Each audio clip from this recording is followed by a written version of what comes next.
Ouais. Voilà, encore une fois, bienvenue à cette nouvelle soirée organisée par le Centre Porte Haute de Mulhouse.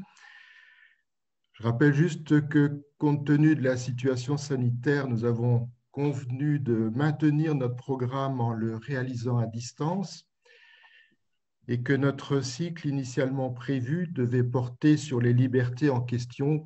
Donc, nous l'avons reporté d'un an compte tenu de la pandémie. Et en attendant, cette année, on a essayé de coller à l'actualité avec un cycle intitulé À l'épreuve du virus.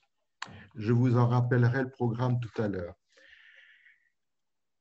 Voilà, je voulais aussi rappeler, mais vous le savez tous, que ce soir à 20h30 aura lieu l'Assemblée générale, donc également par Zoom, et que tout le monde y est cordialement invité. Donc Christophe, tu as donné un peu les consignes techniques d'extinction des feux. Voilà. Donc, ce qu'on voulait rajouter encore, c'est que pour participer à la discussion, on vous propose donc d'écrire vos questions. Et donc, vous avez, en suivant votre curseur sur le bas de l'écran, vous avez une case qui s'appelle discussion ou conversation.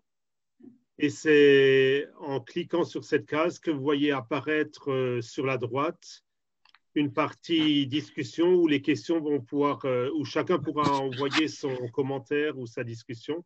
Et puis, donc, voilà, on vient d'apparaître Bonjour à tous de Raymond Colère. Et puis, donc, vous pouvez saisir votre message sur le bas de cet écran. J'espère que c'est assez clair. Et puis, on s'arrangera s'il y a un souci. Voilà, on trouvera une solution. Voilà, Merci. on n'est pas très nombreux, ça va. Donc, notre première soirée est dédiée à la fraternité. Pourquoi ce choix? C'est notre soirée un peu inaugurale pour cette année. On s'est dit que dans notre société en profonde mutation, la fraternité apparaissait en effet très fortement menacée pour de nombreuses raisons. J'en citerai juste trois rapidement. La première concerne la peur, l'insécurité dans ce climat de bouleversements sociétaux d'abord, de pandémie ensuite, et qui génère des replis, des murs entre individus, entre communautés, entre peuples, entre générations même. Une seconde piste, c'est relative au néolibéralisme dérégulé, qui va imposer un modèle mondialisé, compétitif, opposant tous contre tous, dominant même le pouvoir politique et imposant la loi du plus fort, qui est souvent la loi du plus riche. On le voit avec les vaccins. Une troisième raison relève d'une perversion de la parole aussi, avec une montée en puissance des vérités dites alternatives, des théories complotistes, qui concourent aussi à instaurer un climat de méfiance et de défiance diffuse. Mais face à cela, nous observons aussi des élans insoupçonnés de solidarité, de bienveillance dans les quartiers, les familles, par les ONG, les associations multiples. J'ai proposé pour titre de cette intervention Liberté, égalité, fraternité. Vous avez dit fraternité. Parce que cette devise républicaine qui est la nôtre a été récemment à la croisée de signaux intéressants, politiques, spirituels, économiques. Politique, puisque notre Conseil constitutionnel a décidé en 2018 d'ériger la fraternité au rang de principe constitutionnel contre l'avis de deux cours d'appel, et l'actuel projet de loi qui sera soumis à l'Assemblée la semaine prochaine, confortant le respect des principes de la République, rappelle le principe de la fraternité en son article 6. Voilà donc une vertu chrétienne adoptée dans un contexte de laïcité revendiquée. Spirituelle avec la publication en octobre dernier de l'encyclique Fratelli Tutti. Or, ce document comporte 4 paragraphes se rapportant précisément à notre devise, les numéros 103 à 105 et le numéro 219. Économique avec l'attribution du prix Nobel 2019 d'économie à une Française, Esther Duflo et son équipe, qui œuvrent à rendre les pauvres moins pauvres en travaillant au MIT, c'est-à-dire un pays qui cherche à rendre les riches plus riches. Et elle dit s'inspirer du père Wresinski, et son réseau compte quand même déjà 227 chercheurs affiliés à 74 universités du monde entier. Alors la fraternité est-elle menacée ou désirée? Comment en fait la refonder dans un monde qui se métamorphose? La question est posée à la société qui se sécularise. Comment vivre cet héritage? Et puis elle est aussi posée aux chrétiens. Comment incarner le message évangélique de fraternité dans le monde d'aujourd'hui? Voilà, pour nous éclairer, donc nous avons invité Madame Nathalie Sartoulaju. Merci d'être avec nous. Vous êtes philosophe et rédactrice en chef adjointe de la revue Études. Vous avez signé de fort nombreuses publications, je ne vais pas les citer, mais encore ce week-end dans le supplément magazine de la Croix. Alors vraiment, merci d'avoir accepté notre invitation. Je crois que vous proposez d'intervenir de l'ordre d'une demi-heure pour laisser ensuite place au débat à partir des questions. Donc, je rappelle, chacun peut poser par écrit dans le chat, dans la conversation. Voilà. Eh bien, écoutez, bienvenue à vous la parole. Merci. Je vous trouve tous bien courageux un vendredi soir de participer à une conférence par Zoom.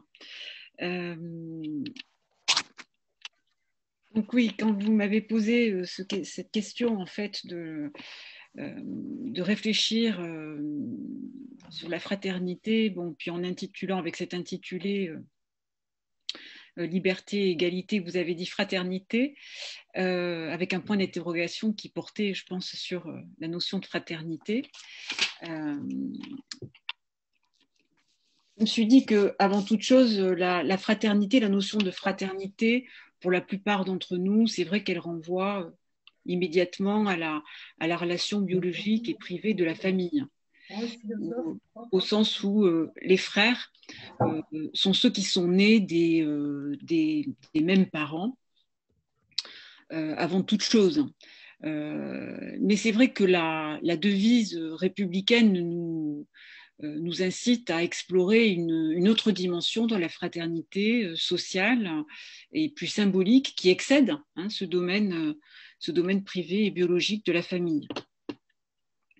Vous avez évoqué la troisième encyclique du pape François pour donner tout de suite une dimension spirituelle à la fraternité. C'est vrai que Fratelli Tutti, en 2020, l'année de la pandémie, le pape François nous appelle, attire notre attention en tout cas sur la fraternité, et sur la fraternité qu'il définit comme un amour universel qui justement nous invite à dépasser la dimension strictement privée de la famille et à dépasser en fait les tribus ou les distances géographiques. Alors cet appel à la fraternité, c'est vrai qu'il résonne très fort en période de pandémie où les mesures de protection nous obligent à prendre des distances physiques, même avec nos proches d'ailleurs, même avec notre famille, et puis à surveiller nos frontières. Donc dans la contrainte, dans cette contrainte en fait du confinement, comme d'ailleurs dans la transmission du virus, nous sommes amenés à prendre conscience, à mesurer l'importance de ce qui nous relie les uns aux autres, de nos interdépendances.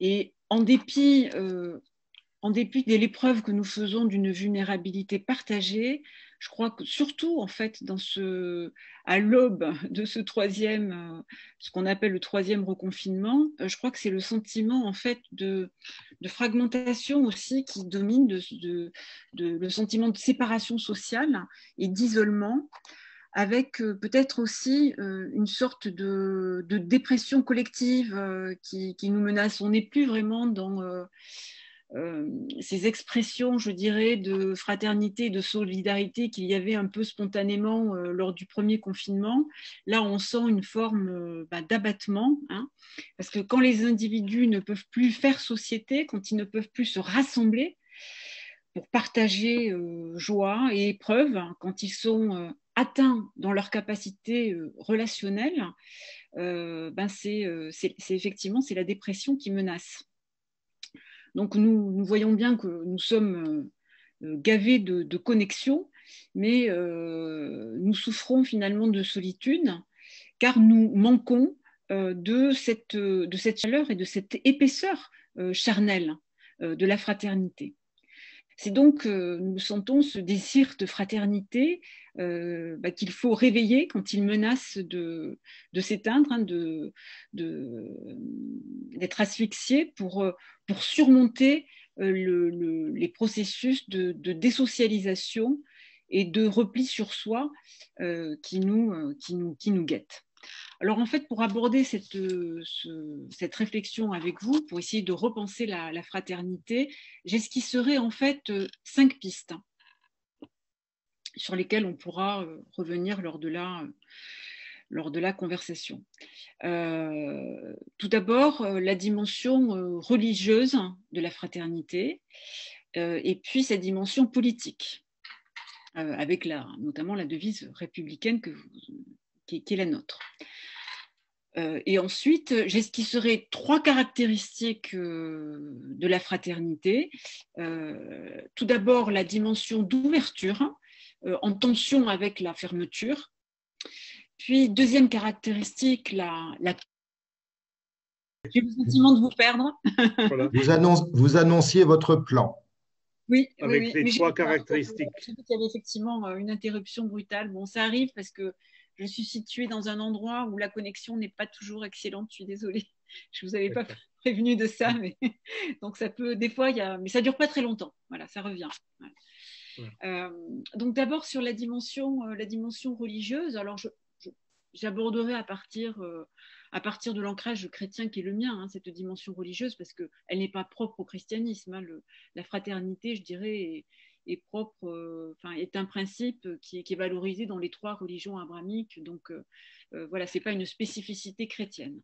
Mais quand même, je m'attacherai à revenir ce qui fait sur la fraternité comme principe évangélique.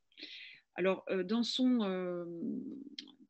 encyclique, le pape François, mais c'est pas la première fois, parce que déjà dans Laudato Si, il insistait sur le fait que pour que nous puissions habiter ensemble dans la maison commune, il faut que nous puissions habiter cette maison commune dans un esprit de fraternité.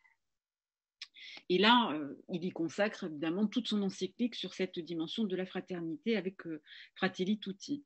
Et c'est vrai qu'aborder finalement les problèmes ou les crises auxquelles nous sommes confrontés, la crise climatique, crise migratoire, la pauvreté, la crise économique avec une pauvreté de plus en plus importante, des inégalités qui se creusent, aborder toutes ces crises en parlant le langage de la fraternité, ça change tout.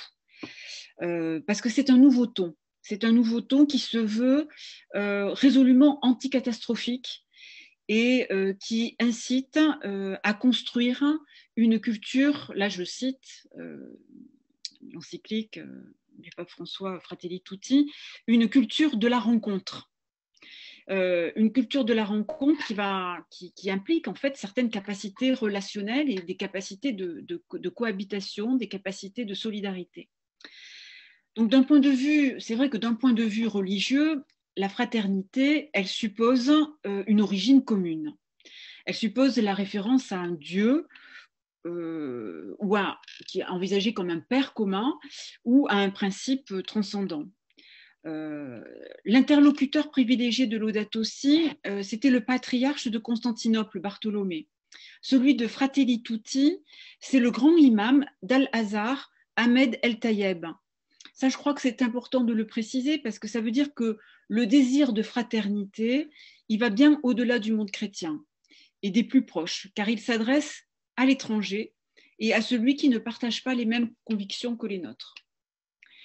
la parabole qui revient tout le temps, en fait, pour illustrer le principe de fraternité, qui revient dans toute l'encyclique, hein, c'est celle...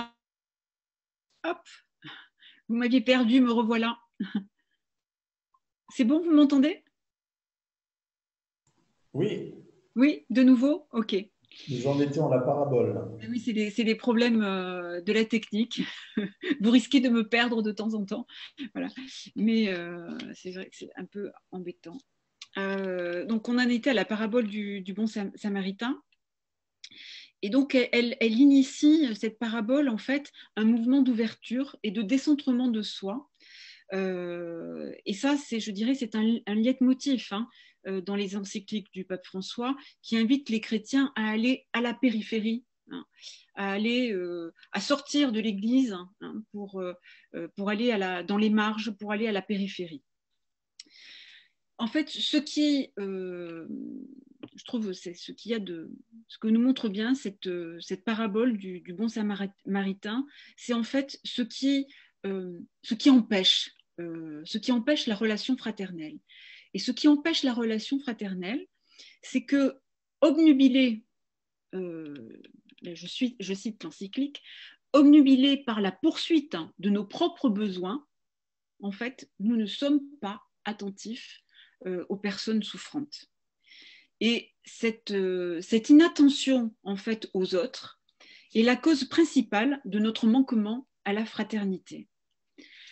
Et tous les individus qui occupent des fonctions importantes et privilégiées, comme dans la parabole, en fait, c'est les figures du prêtre ou du lévite, laissent le blessé sur le bord de la route à sa solitude parce qu'il ne voit pas sa souffrance. Donc, en fait, l'attention à la souffrance des autres, elle est difficile parce que nous devons suspendre nos objectifs personnels, nos ambitions, nos projets. L'attention aux autres, finalement, elle contrarie notre besoin obsessionnel d'activité. Et la fraternité relève d'une attention inconditionnelle à la souffrance de l'autre.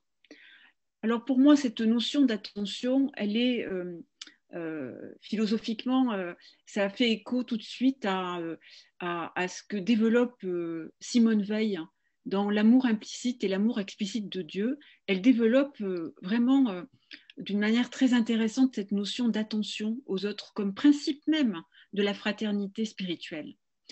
Et cette dimension-là, notamment, elle la développe aussi à partir de la parabole du bon samaritain, puisque pour elle, le bon samaritain, c'est précisément celui qui sait voir la souffrance d'autrui et qui s'arrête pour la soulager, là où d'autres ne la voient pas, ou bien préfèrent détourner le regard pour poursuivre leurs projets et leurs ambitions personnelles.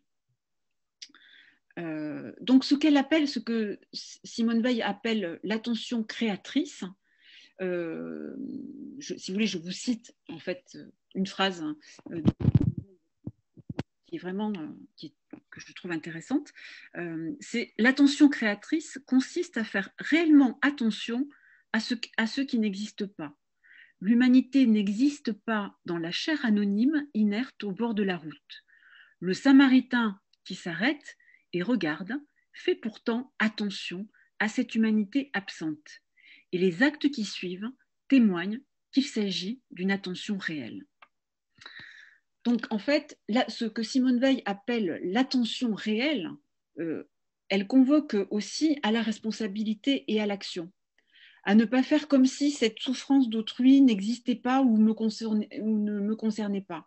Elle oblige vraiment à changer l'orientation de sa vie en renonçant, au moins pour un temps, à la poursuite de ses objectifs personnels. Et cette conception de l'attention, elle est très concrète chez Simone Weil. Et elle est la clé qui donne accès à la fraternité comme principe spirituel. Pourquoi ? Parce que c'est elle qui mobilise le regard et l'écoute chez les autres, plutôt que les règles du droit et des principes abstraits pour répondre à leurs besoins. Donc là, la fraternité n'est pas du tout, si vous voulez, d'un point de vue spirituel, n'est pas du tout un principe abstrait. c'est quelque chose de très concret et qui repose sur l'attention aux autres et sur l'attention à l'autre souffrant. Et une attention à l'autre souffrant qui oblige aussi à l'action, hein, et qui suppose justement cette suspension en fait de la poursuite de nos projets personnels. C'est pour ça qu'elle est difficile.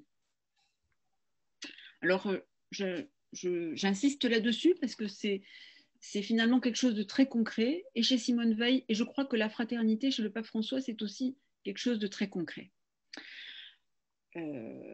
Alors, la fraternité ne se limite pas aux relations interpersonnelles, elle doit se faire politique. Donc, j'en viens à cette deuxième dimension, la dimension politique. Et c'est en ce sens d'ailleurs que le pape François développe une notion très intéressante dans Fratelli Tutti, que je n'ai vu développer d'ailleurs nulle part ailleurs, qu'il appelle, pour parler de la fraternité comme principe politique, l'amitié sociale. Je trouve cette notion d'amitié sociale, là aussi c'est très concret, hein, parce que finalement,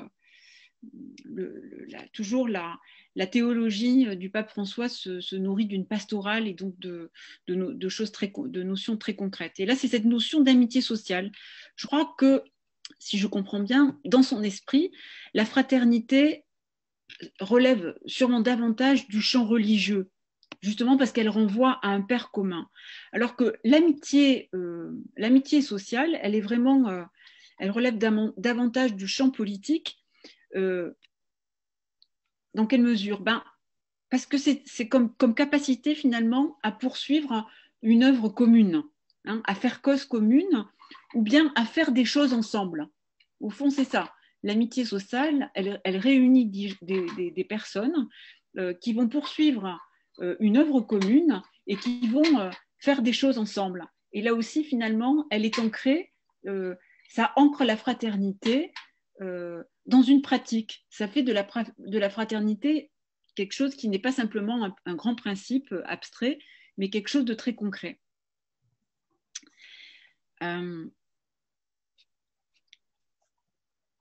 Le fait de définir en fait la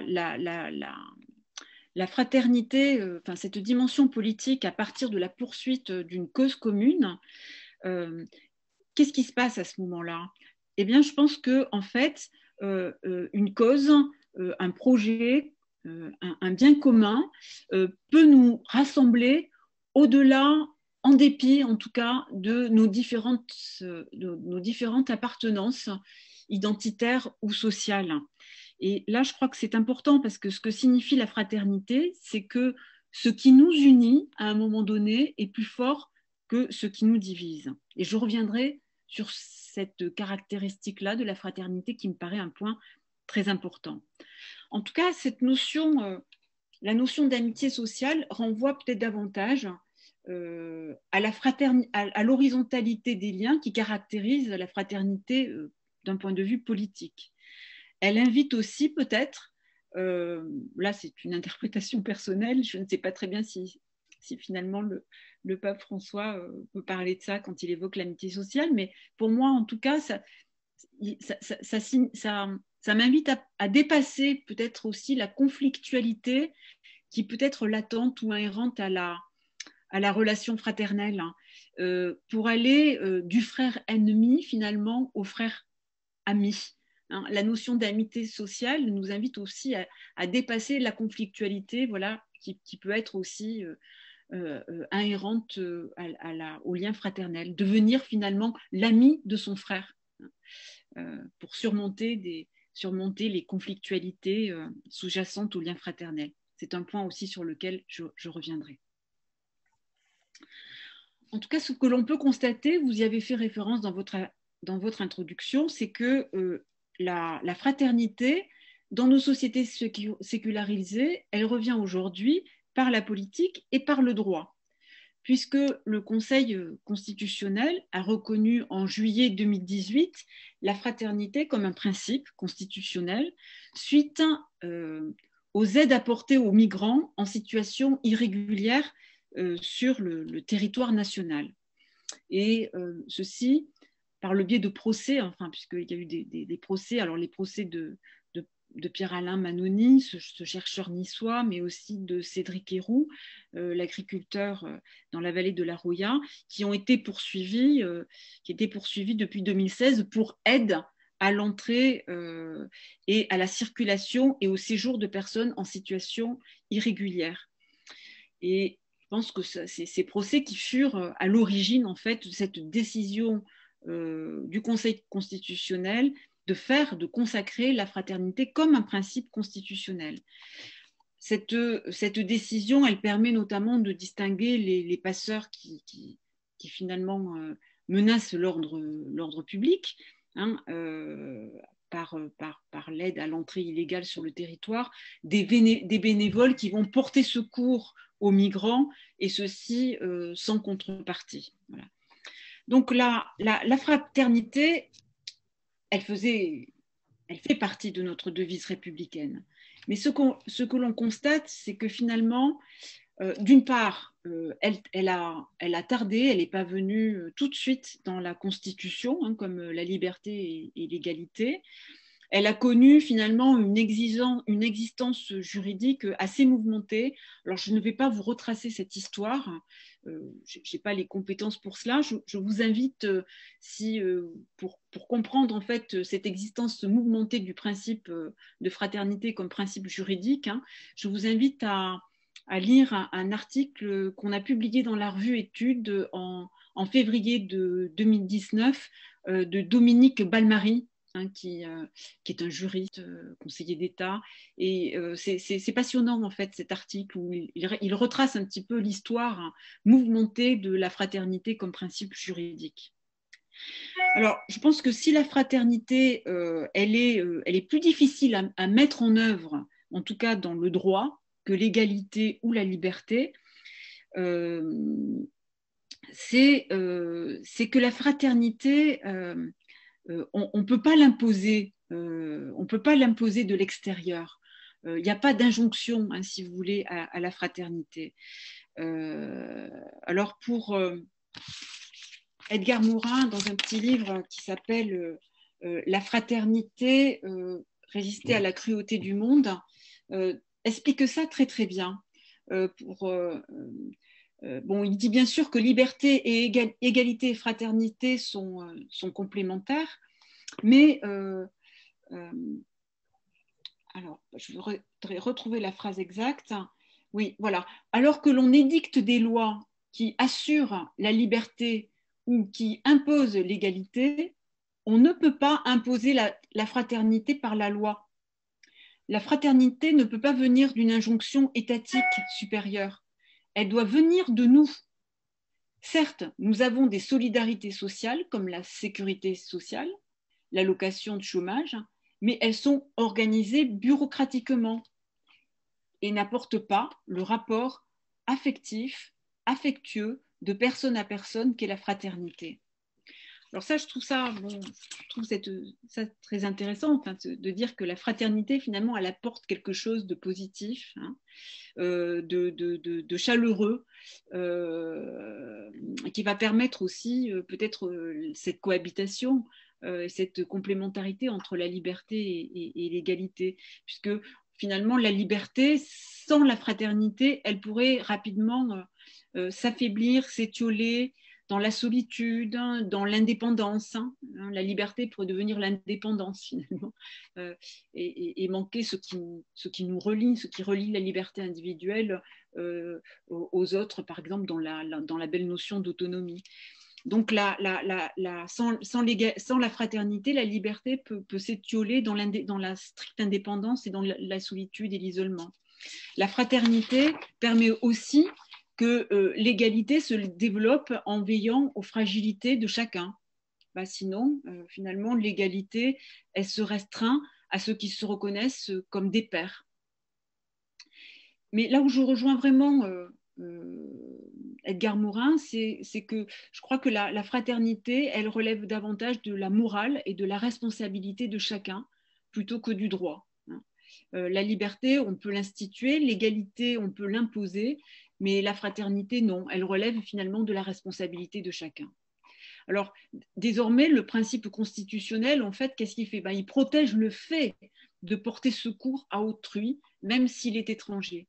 Donc, il incite à aller plus loin dans la fraternité politique, mais je pense en s'appuyant sur l'hospitalité et sur la solidarité des citoyens.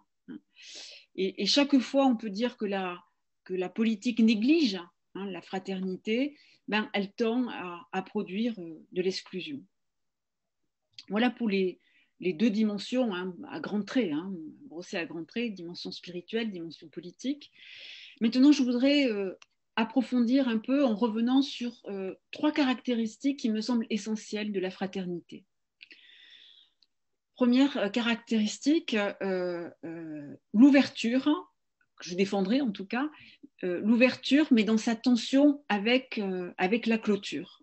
Et là aussi, c'est ce petit livre très précieux finalement d'Edgar Morin qui m'a donné cette idée-là, puisqu'il évoque les fraternités, il distingue en tout cas les fraternités closes des fraternités ouvertes.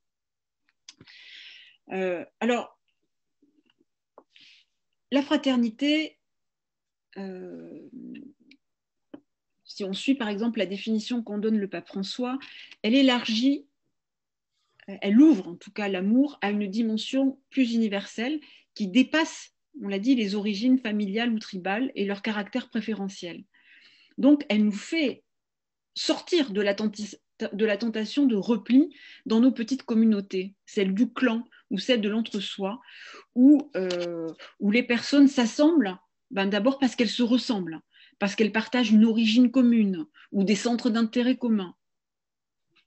Là, il s'agit davantage, par la dimension d'ouverture, de reconnaître en l'autre, fût-il un étranger, un frère humain, selon le beau titre de l'essai de Cohen, Ô vous frères humains, il y avait d'emblée cette dimension d'ouverture.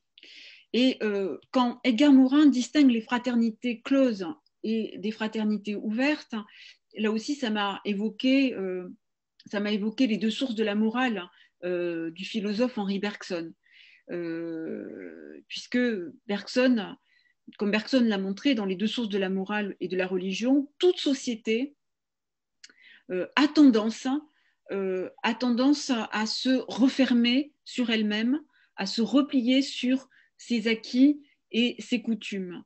Je suis allée remettre mon nez dans les 2 sources de la morale, où Bergson définit ainsi la société close.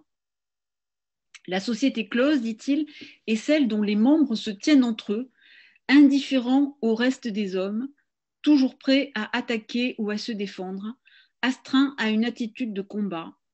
Telle est la société humaine à l'état de nature. Bon, alors, vous voyez, naturellement, la société a tendance à se clore sur elle-même, à se replier sur elle-même. Et l'invitation à l'ouverture est une invitation justement à dépasser cette tendance naturelle à la fermeture. Mais je pense que, en fait, cette distinction entre société close et société ouverte, elle peut rapidement perdre tout sens si elle est interprétée comme une opposition idéologique. Elle n'a tout son sens que si elle est une tension qui permet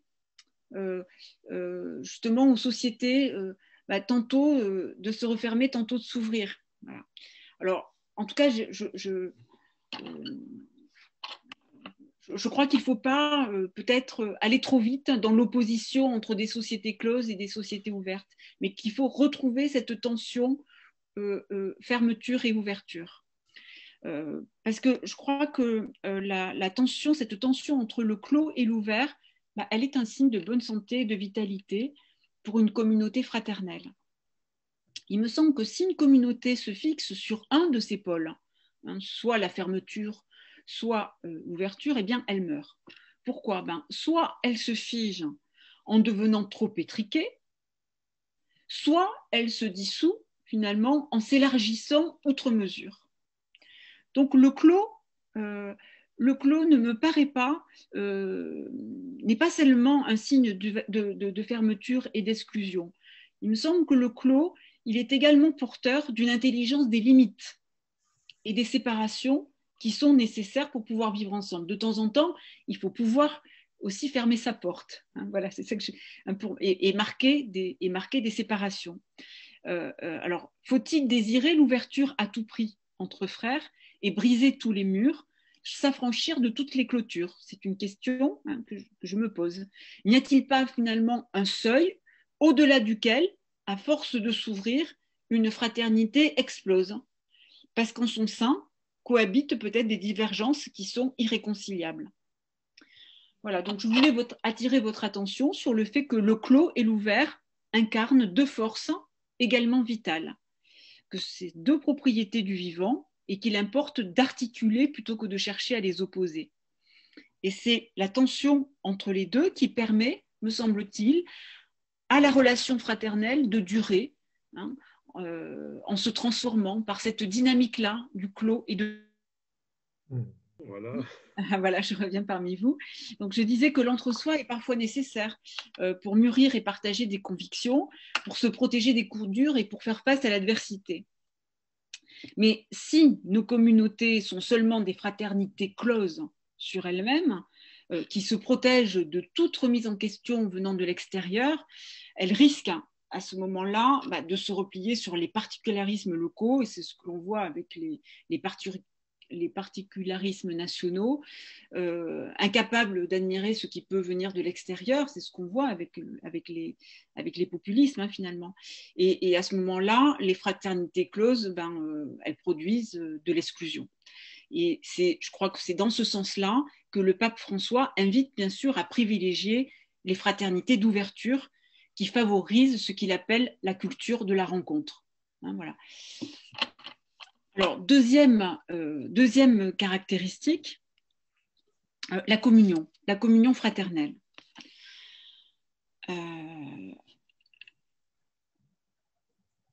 Dans la communion fraternelle, on fait l'expérience que ce qui nous unit est plus fort que ce qui nous divise.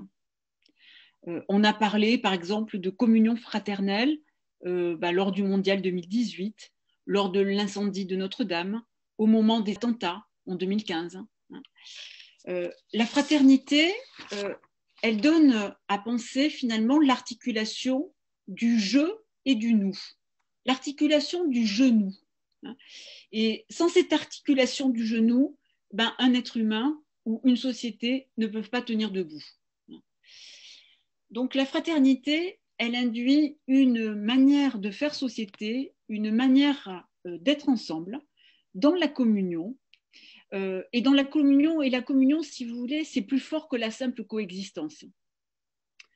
Coexister, c'est exister avec, à côté de l'autre. C'est une manière finalement de vivre ensemble qui tolère l'autre, qui lui fait une place. Et c'est déjà pas si mal. Hein. Mais la communion fraternelle va un peu plus loin que la coexistence. La communion fraternelle, elle est dans cette vibration commune, dans cette ferveur que partagent des personnes en assemblée et qui leur permet de se penser.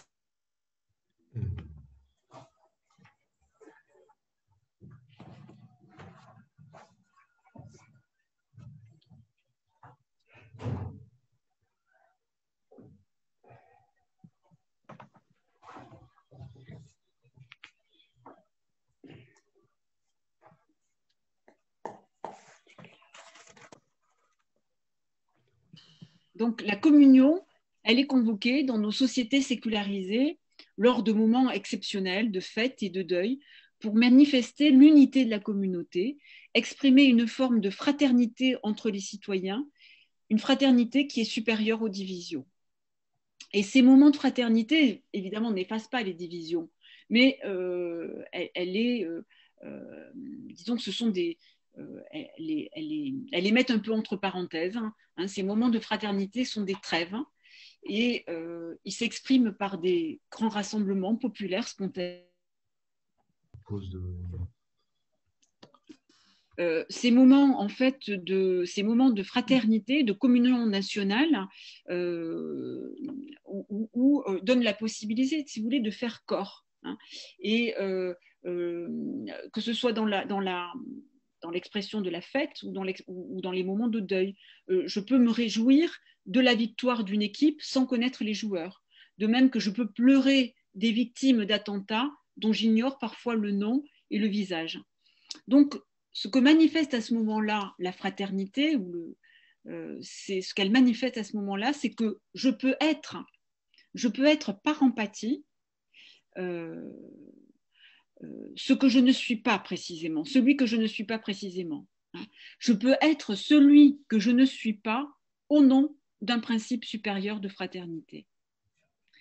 Et ce désir de fraternité s'exprime sous la forme de la communion et porte en fait à surmonter les divisions qui menacent à ce moment-là le corps politique de déchirure ou voire même d'effondrement dans le chaos, dans des crises qui sont très graves. Donc dans des crises graves, eh bien, on convoque cette notion de fraternité. Dans le Nouveau Testament, la notion de communion fraternelle, de koinonia, est évoquée pour la connaissance que le Père et le Fils ont l'un de l'autre, et pour ce qui fait du peuple de Dieu des frères dans le Christ. Dans le texte de Jean, c'est l'amour qui a ce pouvoir d'unification, qui a ce pouvoir de communion, où Jean utilise l'expression de moi en eux comme toi en moi, et cette communion fait éclater les frontières de l'identité, moi et toi, moi et eux, dans ce désir, dans cette visée en tout cas de l'unité parfaite. Alors il est difficile de se dégager de cet arrière-plan mystique de la représentation de la communion fraternelle, tellement proche qu'ils se fondraient l'un dans l'autre, ou que ce qui atteint l'un blesse l'autre, ou ce qui réjouit l'un réjouit l'autre. Bon. Pourtant, l'union dans la communion fraternelle n'est pas non plus une expérience de fusion, où la visée, ça serait de disparaître comme sujet singulier. La communion fraternelle, ce n'est pas la dissolution des singularités, mais c'est vraiment, pour reprendre, là je reprends une expression du jésuite Michel de Certeau, c'est l'union, la communion, c'est l'union dans la différence. J'en viens à ma troisième caractéristique de la fraternité, la fragilité. Pas de fraternité vivante qui ne fasse l'aveu de sa fragilité ou de sa violence. L'amour fraternel suppose d'en traverser la conflictualité et de sortir d'une vision irénique de la fraternité, de ce rêve romantique de l'âme sœur ou de la gémellité comme proximité fusionnelle et symbiotique. Il n'y a pas d'expérience de la fraternité sans traverser de l'épreuve de ce qui sépare les frères, de ce qui divise les frères, de ce qui les blesse.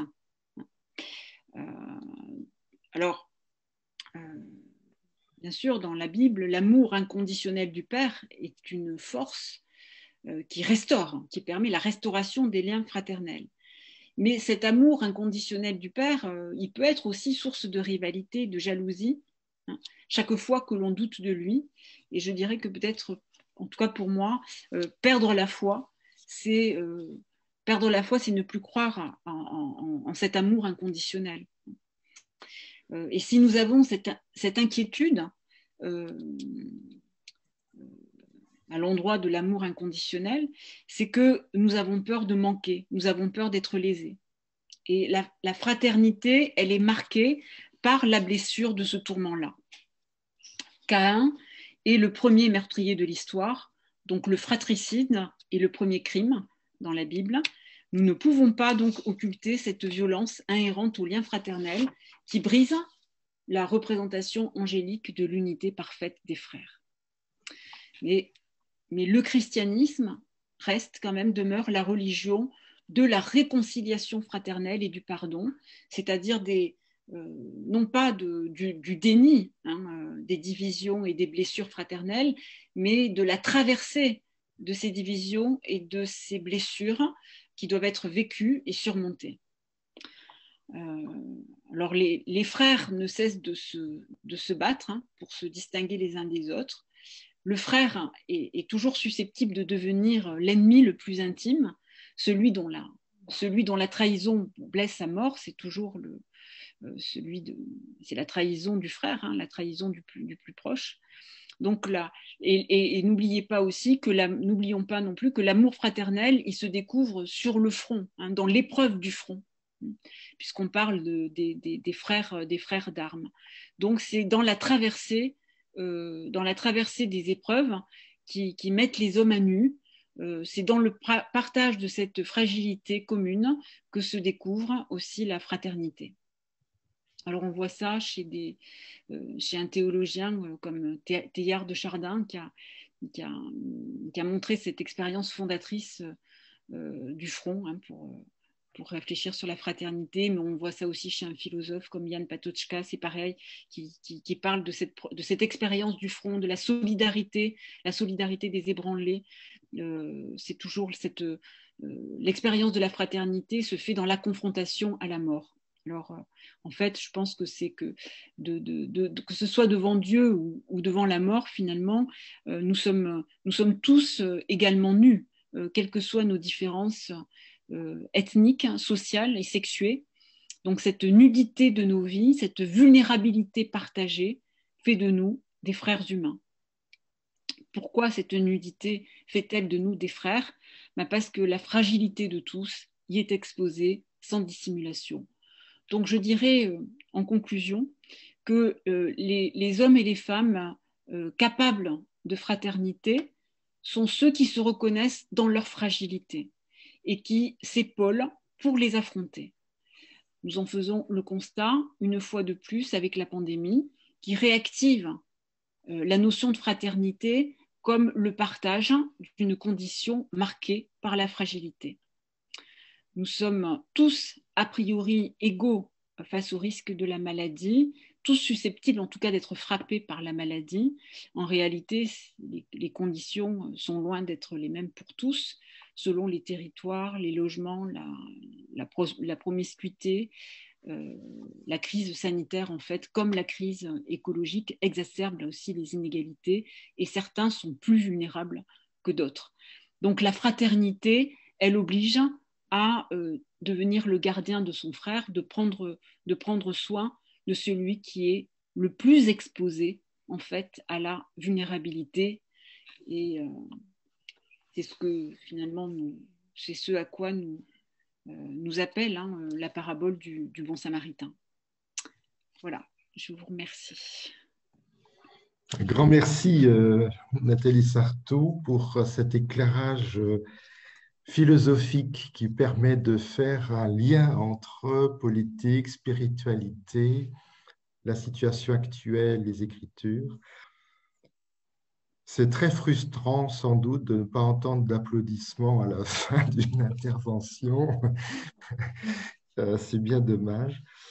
Donc, nous allons ouvrir le débat à partir de questions émises sur le chat ou que vous pouvez continuer à émettre donc, dans la fenêtre conversation. En attendant, je rappelle que nous essayons d'enregistrer cette intervention, donc susceptible d'être retrouvée sur le site. Rappelez que c'est gratuit, mais qu'on peut faire des dons. Je pense que tout le monde connaît le Centre Porte Haute, sinon j'aurais invité les personnes qui viennent nous rejoindre de transmettre leur adresse mail pour être abonnés à la newsletter et puis pouvoir suivre la suite de nos activités ou du cycle de conférences. Et remercier aussi le partenariat avec la librairie 47 degrés Nord, et qui met à disposition le numéro de décembre de la revue Études, c'est très sympathique. Et également, m'a-t-on dit, donc, 2 de vos livres, Peut-on croire à l'amour et le geste de transmettre. En attendant, votre prochain ouvrage qui doit sortir le 3 mars, Vertige de la dépendance. Voilà.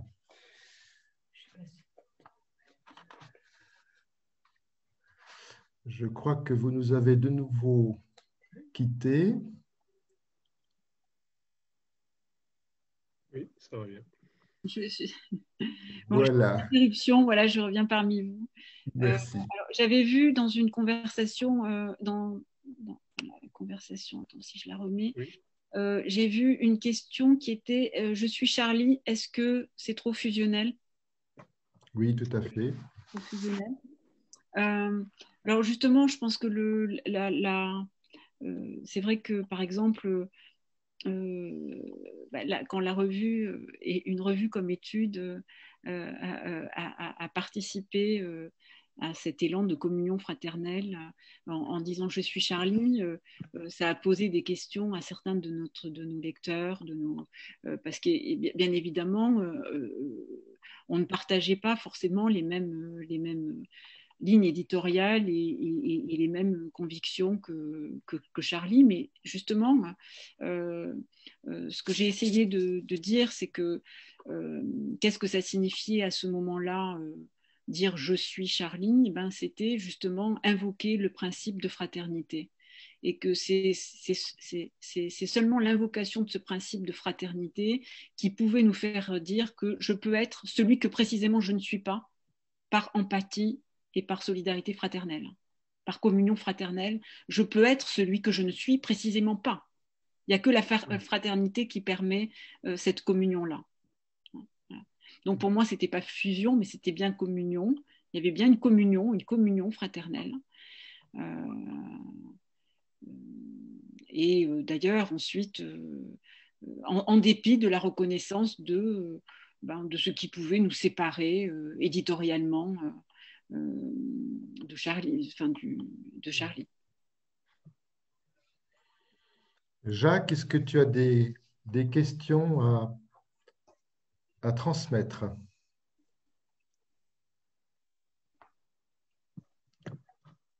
Allô, Jacques?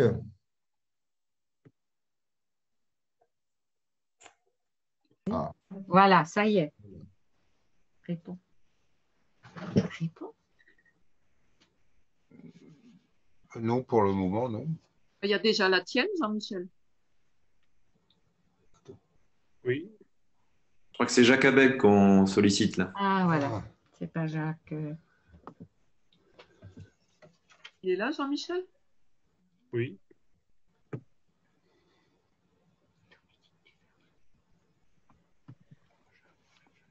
Jacques, tu étais censé rassembler un peu les questions pour les transmettre. Oui, c'est en cours. Je suis en train de les passer là. J'en ai transmis une. Tu peux la dire oralement, s'il te plaît? Oui. Oui, alors je peux la dire oralement, oui aussi. La fraternité se doit aussi d'être transgénérationnelle, entre enfants, jeunes, adultes et seniors. On l'a vu par exemple dans la gestion des priorités dans la pandémie. Et la question c'est, quel est le souci de l'héritage acquis, de l'héritage laissé dans un monde de l'immédiateté?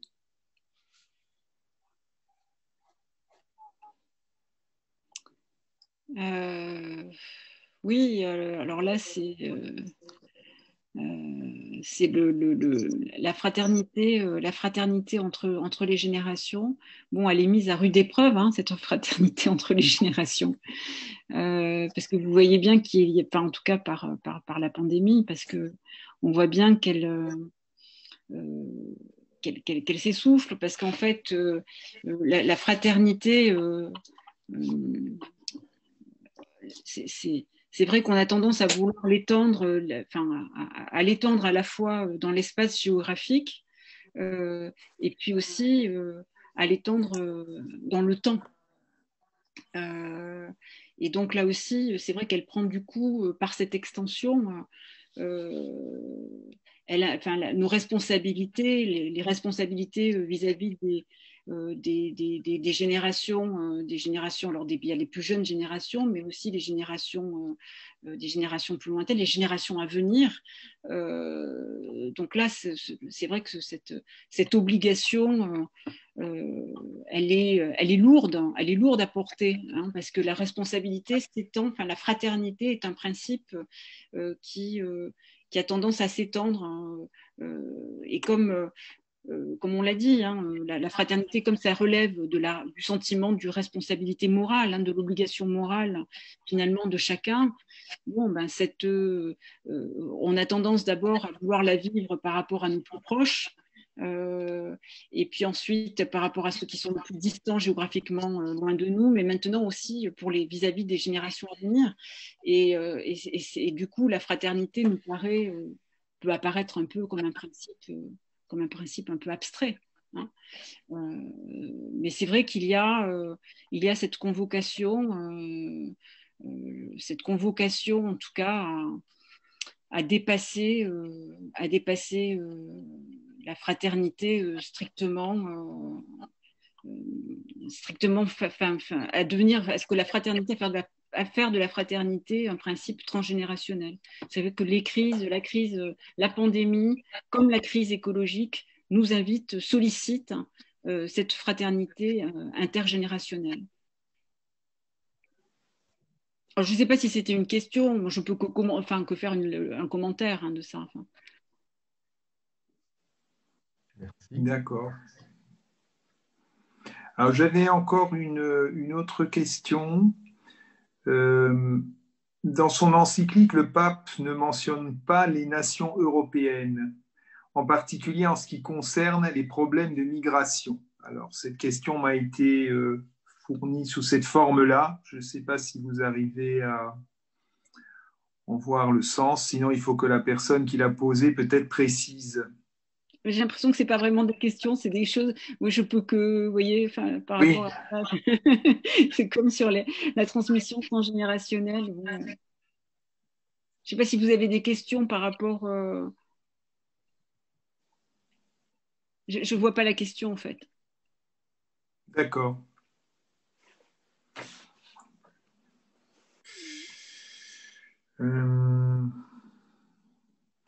En attendant, j'aimerais quand même, est-ce que vous pourriez effectivement un petit peu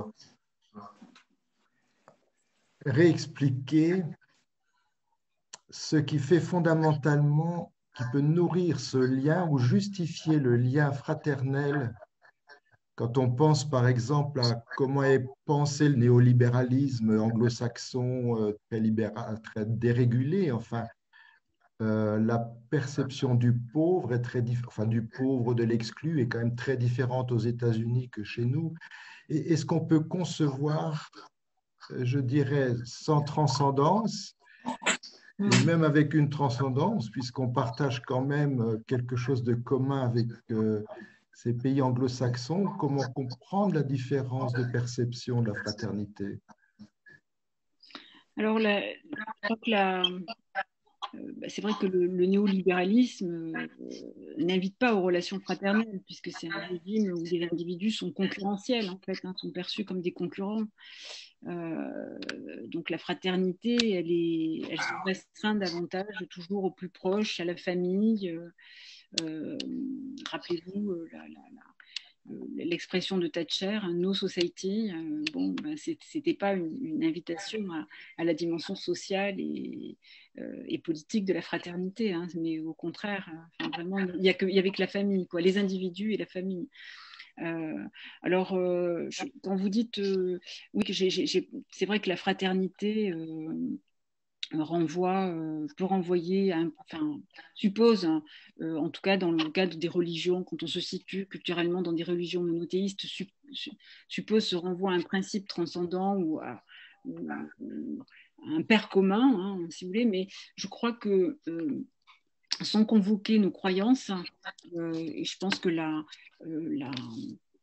crise écologique, comme la pandémie, nous invite à retrouver à réveiller en tout cas en nous ce désir de fraternité, parce que nous habitons, nous sommes embarqués dans la même maison commune, si vous voulez, et nous partageons cette même condition de fragilité. En fait, je pense qu'on peut se découvrir frère devant Dieu, mais si on ne croit pas en Dieu et si on ne se réfère pas à ce principe transcendant, on peut se découvrir frère devant la mort.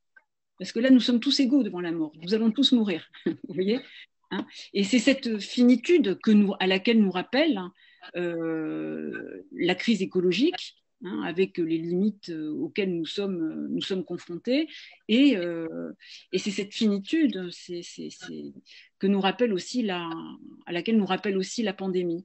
Donc en fait, face à la mort, devant la mort, nous éprouvons, nous pouvons faire l'épreuve de ce qui nous relie tous les humains, hein, de cette condition fraternelle, sans nous référer même à un principe transcendant, sans avoir besoin de passer par la référence à un père commun ou à un Dieu. Je pense que la mort, la confrontation à la mort est aussi ce qui peut nous éveiller au sentiment de fraternité. Et c'est en ce sens-là d'ailleurs qu'on parlait d'abord quand j'évoquais la fraternité qui se découvre sur le front, hein, c'est-à-dire c'est la fraternité même avec l'ennemi, hein, même avec celui qui ne partage pas les mêmes visions que moi, les mêmes convictions que moi, on peut éprouver cette fraternité-là parce qu'on est face à l'épreuve de la mort. Et la mort, c'est vrai que dans nos sociétés contemporaines, elle est souvent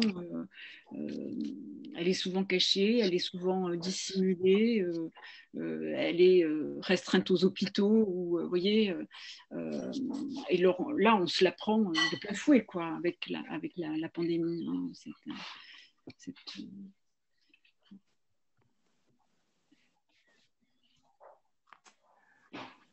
Alors, une autre question. Il peut sembler plus facile aujourd'hui de parler de bouddhisme que de christianisme. Que pouvez-vous nous dire de la fraternité dans le bouddhisme ou dans d'autres sagesses ou religions orientales? Pas grand-chose, parce que je les connais pas suffisamment bien. Mais c'est sûr que voilà, j'ai évoqué la fraternité à partir du terreau chrétien que je connais le mieux en fait. Hein, mais je connais pas bien le bouddhisme.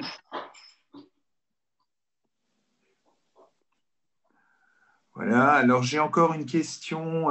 Fraternité et création. Comprendre aujourd'hui l'intuition franciscaine assise. Loué sois-tu pour frère soleil, etc. De la même manière que on a vu que la fraternité, avec la crise climatique à laquelle nous sommes confrontés et à la pandémie aussi, la crise sanitaire à laquelle nous sommes confrontés, la fraternité se devait d'être transgénérationnelle. Et là, encore une ouverture encore un peu plus large, c'est-à-dire que c'est vrai que cette belle intuition franciscaine nous ramène aussi à une fraternité qui va au-delà de notre frère humain, hein, mais qui nous invite à une sorte de fraternité cosmique avec tous les vivants, finalement, avec tous les vivants, puisque nous vivons aussi nous partageons cette maison commune, hein, nous partageons cette maison commune qu'est la Terre. Et c'est le partage de cette maison commune qui fait de nous des frères et qui nous invite probablement à trouver, à chercher des relations de cohabitation, alors que jusque-là, on avait pu penser ces rapports-là sous l'angle de la domination et de la prédation. Donc, redécouvrir ouvrir la fraternité à cette dimension cosmique et à tous les êtres vivants, c'est nous inviter à sortir de cette relation, de ce rapport de domination, faisant qu'on a considéré les animaux, les autres règnes végétaux, etc., simplement comme des objets ou des ressources à exploiter. Et là, c'est sortir de ce régime de la prédation.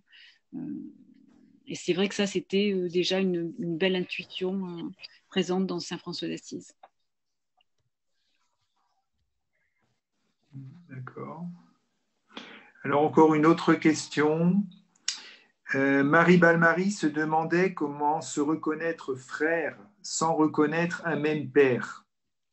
Dans Fratelli Tutti, le pape François ne conçoit pas de fraternité sans reconnaissance d'un même père.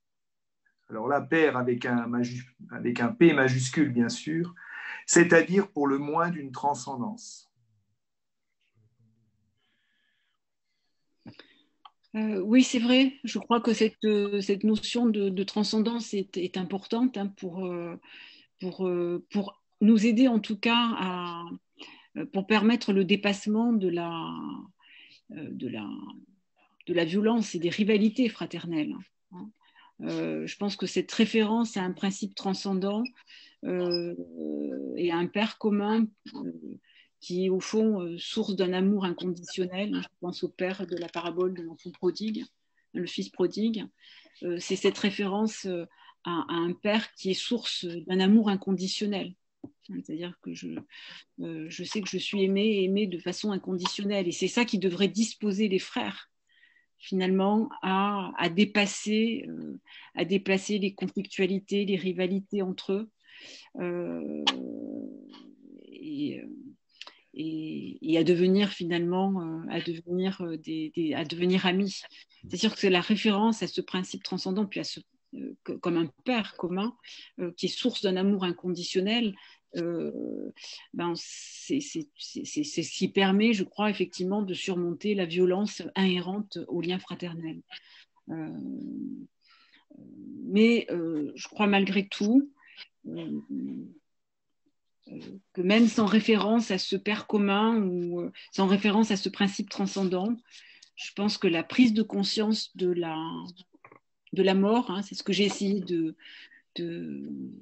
dire hein, dans la dernière partie de mon exposé, parce que je pense que cette prise de conscience finalement de notre finitude et de notre condition humaine comme étant une condition fragile, et au-delà même de notre condition humaine, de notre condition d'être vivant, cette prise de conscience de cette vulnérabilité qui nous est commune peut nous ouvrir aussi à cette urgence finalement de la fraternité, peut réveiller aussi en nous ce désir de fraternité. D'accord. Alors j'ai encore... On parle de Cynthia Fleury qui a récemment analysé l'importance croissante du ressentiment dans notre société. Le christianisme rappelle la nécessité du pardon. Vous avez dans votre thèse exploré les questions éthiques liées à la dette, au don, contre-don et pardon. Comment la fraternité vient-elle irriguer ces dynamiques ?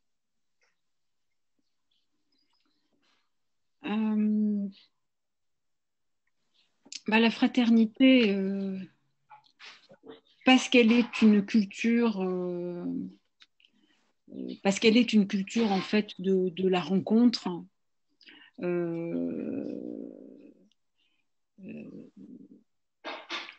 elle tend finalement, parce qu'elle est une culture de la rencontre, elle oblige à s'ouvrir à celui qui ne pense pas comme nous, qui ne vit pas comme nous. Donc elle oblige à faire cet effort d'imagination finalement pour se mettre à la place de l'autre. Et je crois que ça, c'est cet effort-là, il oblige effectivement à dépasser la méfiance, hein, la suspicion naturelle. Alors, j'ai pas lu l'ouvrage de Cynthia Fleury sur la mer, mais effectivement, il faut la fraternité. C'est pas forcément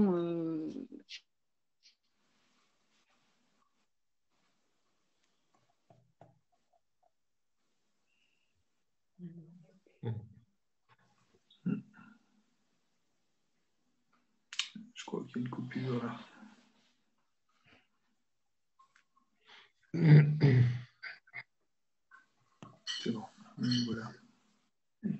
pas où est-ce que où est-ce qu'on a perdu le fil. Mais en tout cas, elle est une... Vous m'entendez là? Oui, c'est bon. Oui, de nouveau. Voilà, c'est bon. Moi, j'ai plus bon. Oh mince. Non, ça fait que ça vient plus. Ça marche là. Allez-y. On vous voit et on vous entend. J'entends plus rien. Je ne sais pas si vous me voyez. Oui. Je sais pas si vous m'entendez surtout. Aussi, oui. Aussi, oui. Moi, j'entends plus rien. Comment je pourrais le faire? Okay. Ah, je crois que ça revient. Oui, vous m'entendez? Oui, tout à fait. Oui.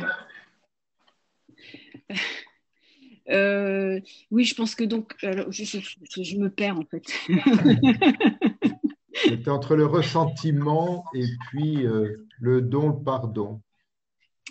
Oui, alors comment le... c'est difficile de faire le lien là entre la fraternité, elle invite la réconciliation, en tout cas fraternelle, invite au pardon, si vous voulez. Mais, je pense que pour aller, c'est tout un cheminement en fait, c'est un cheminement. Et je ne voudrais pas aller trop vite au pardon et à la communion fraternelle parce que finalement, c'est des choses, c'est tout un chemin.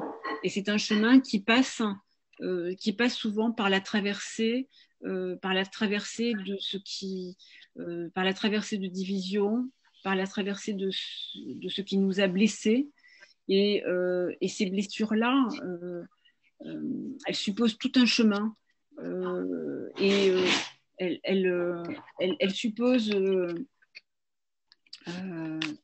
suppose finalement de se confronter à l'inéquité des parts reçues. Parce qu'au fond, si les frères sont amers, si les frères entrent en concurrence, c'est toujours parce qu'ils ont douté de cet amour reçu. Ils pensent que le frère, a reçu plus a toujours reçu, est toujours mieux loti que soi. Et ce sentiment-là est source d'amertume et de blessures. Je pense que ces blessures-là, elles sont inévitables. Et je crois que pour moi, en fait, la foi, la foi, c'est ce qui me fait croire. C'est ce qui me fait croire à cet amour inconditionnel qui rend possible de nouveau la relation fraternelle et qui rend possible, si vous voulez, le pardon. Mais chaque fois que je doute de cet amour reçu, chaque fois c'est l'amertume, chaque fois c'est les rivalités, chaque fois c'est les conflits, c'est les blessures qui reviennent.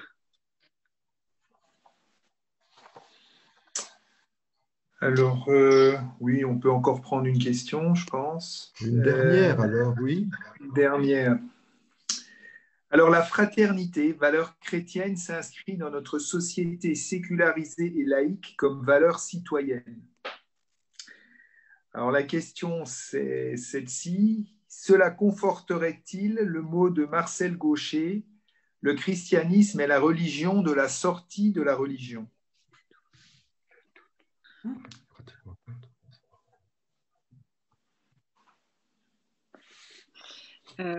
Si je comprends bien la question, c'est le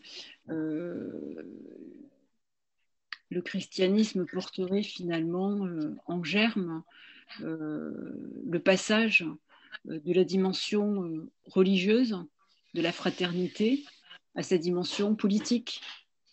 Je pense, oui. Hein, c'est ça? Oui, je pense, oui. Je pense. Alors, je ne sais pas si la personne qui a posé la question peut préciser peut-être.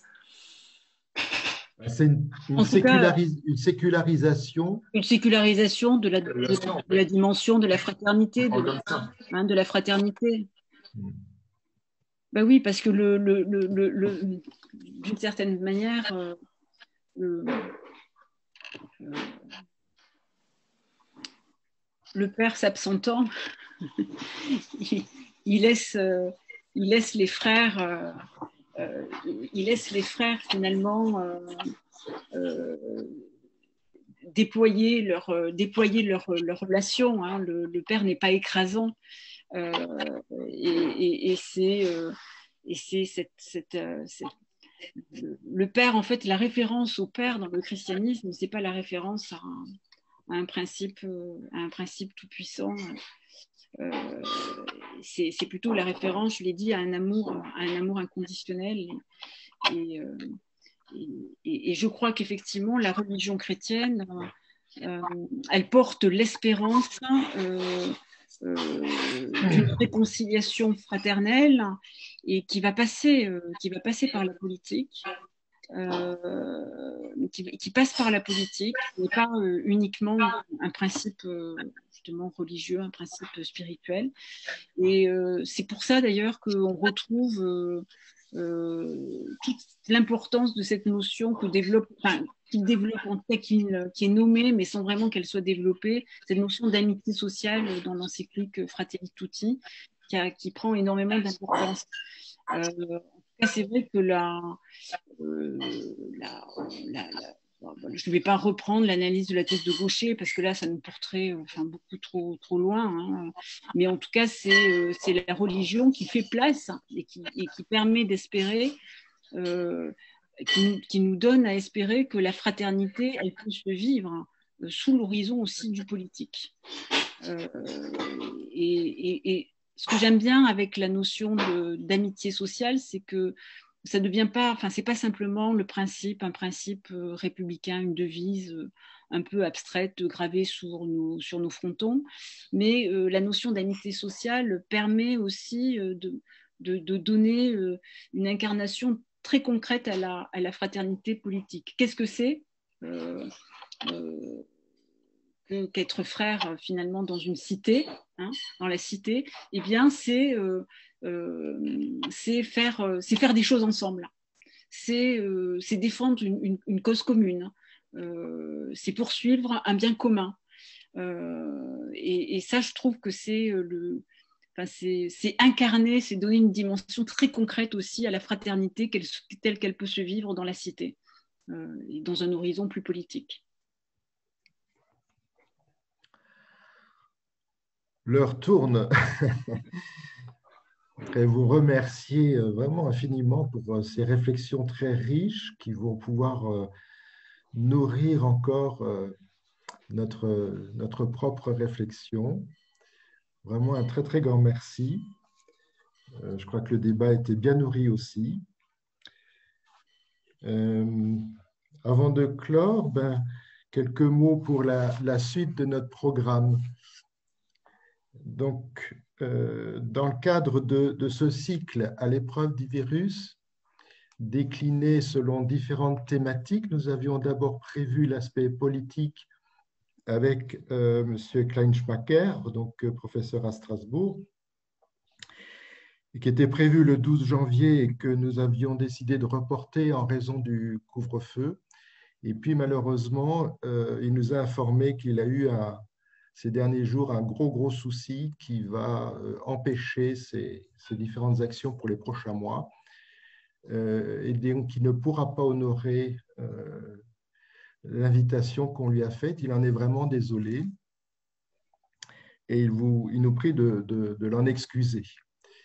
Alors, pour l'aspect politique, nous avons quand même le plaisir de pouvoir accueillir Jean Rotner, qui est donc président de notre région Grand Est, qui a souhaité partager cette soirée avec nous après les élections qui sont déjà reportées. Donc, la date sera fixée au 4 octobre à 20 h. Voilà, ce sera sans doute notre conférence inaugurale pour le prochain cycle. Donc, très concrètement, pour les prochaines dates, on retient le mardi 9 février avec David Le Breton, qui est anthropologue et sociologue à l'Université de Strasbourg, autour de la question de la place du corps face à la mort, à la peur, à l'incertitude, nos comportements. Voilà, l'aspect anthropologique lié à la pandémie. Comment repenser effectivement nos rapports à notre santé, à notre mort. C'est bien débattu actuellement. Est-ce qu'il vaut mieux ajouter des années à la vie ou de la vie aux années? Ou comment vivre avec ce virus en attendant? Ça risque de prendre du temps. Voilà ce qu'il va aborder mardi 9 février, donc toujours en visioconférence à 19 h. Et la suivante, donc le mardi 9 mars, donc 2 dates faciles à retenir, c'est la question économique que nous avons intitulée Une économie à transformer, avec Cécile Esmond, économiste et philosophe assez engagée, professeure à l'Excelia Business School où elle enseigne la stratégie, l'éthique et la responsabilité sociétale des entreprises. Et elle travaille avec Cécile Renoir, que tout le monde connaît, et qui est également l'interviewée du supplément de La Croix ce week-end. Voilà, pour la suite, je renvoie à notre programme et aux newsletters, au moins annoncer ces 2 prochaines conférences. Et puis vous remercier pour votre présence, pour votre participation. Puis encore une fois, un grand merci à Nathalie Sarthou. Bonne soirée encore. Et puis tout bientôt, notre Assemblée générale. Donc là, je passe. Au revoir. Merci. Au revoir. Et merci. Au revoir. Au revoir.